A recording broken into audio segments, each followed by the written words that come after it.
म्हणजे आमची अशी परिस्थिती नव्हती की आम्ही शिकायला म्हणजे शिकलो असतो किंवा शिकवलं असतं, अशी काही परिस्थिती नव्हती माझ्या वडिलांची. त्यानंतर माझं लग्न वगैरे झालं. मग इथे आल्यानंतर मग घर परिवार मुलं सगळ्यांची जबाबदारी डोक्यावर होती. नंतर माझे हसबंड वगैरे म्हणायचे की तू शिक म्हणून, पण त्यांचं निधन झालं त्याच्यामुळे मी काही शिकू शकली नाही. मग हळूहळू मी स्वतः मला असं माहीत पडलं नाही केलं बद्दल. मग मी एक CRP आहे गावामध्ये, माझ्याकडे 45 गट आहे.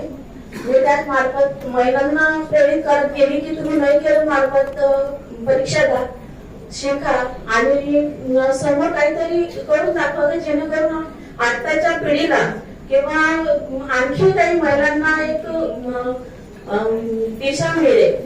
या नई किरण मार्फत एक खरंच एक चांगली उपक्रम आहे हा की नई किरण मार्फत काही महिलांना, ज्या महिला शिकू शकत नाही, त्यांची खूप कठीण परिस्थिती आहे किंवा ज्या मुली शिकू शकत नाही, त्यांचे गरीब परिस्थितीमुळे त्यांना काही म्हणजे घडू शकत नाही, अशा महिलांसाठी मुलींसाठी हा नई किरण उपक्रम हा खूप छान उपक्रम आहे आणि गावोगावी हा उपक्रम राबवत आहे.